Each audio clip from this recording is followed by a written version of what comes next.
Good morning పిల్లలు. ఈరోజు మనము స్పోకెన్ ఇంగ్లీష్ లో భాగంగా కొన్ని ఇంగ్లీషు వ్యతిరేక పదాలు నేర్చుకుందామా? మీకంతా చెప్పిస్తున్నాను కదా. కాబట్టి ఈరోజు ఆపోజిట్ వర్డ్స్ అంటే వ్యతిరేక పదాలు. చెప్పండి, ఆపోజిట్ వర్డ్స్ అంటే వ్యతిరేక పదాలు.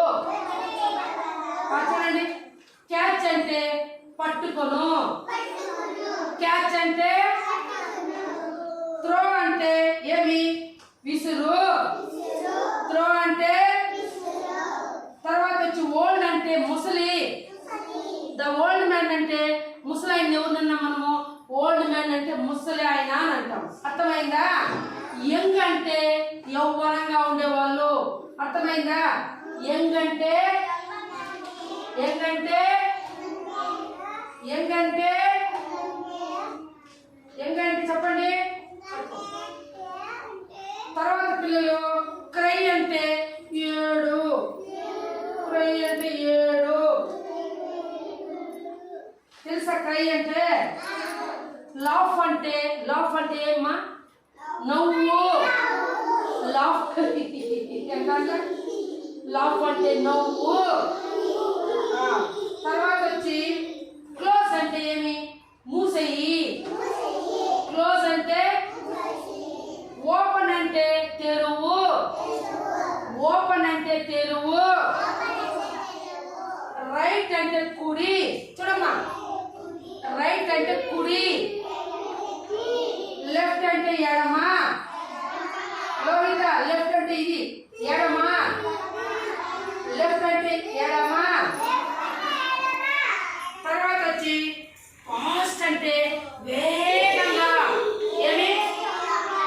ఎప్పుడైనా ఫాస్ట్ అంటే తొందరగానే. అర్థమైంది? వేగంగాని. ఫాస్ట్ అంటే వేగంగా. ఈనండి నాన్న కుశల్.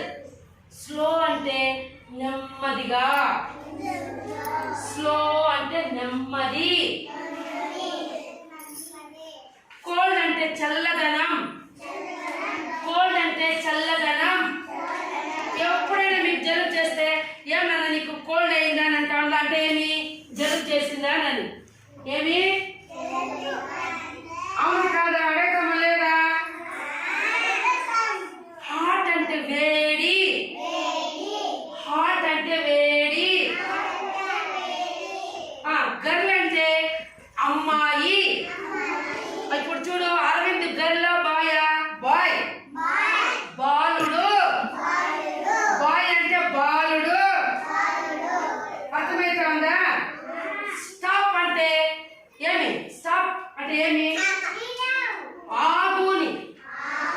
స్టాప్ అంటే స్టాప్ అంటే స్టాప్ అంటే స్టాప్ అంటే వెరీ గుడ్, వెరీ గుడ్. దానికి వ్యతిరేకం వచ్చి గో అంటే వెళ్ళు.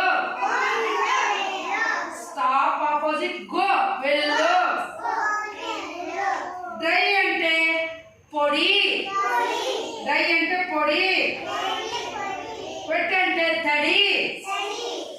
ఆన్ అంటే ఆన్ అంటారు కదా, ఇప్పుడు స్విచ్ ని ఆన్ చెయ్యినంట వెయ్యినది. ఆఫ్ అంటే ఆఫ్ చెయ్యి. అర్థమైందా? నియర్ అంటే ఏమి? నియర్ అంటే దగ్గర, నియర్ అంటే దగ్గర.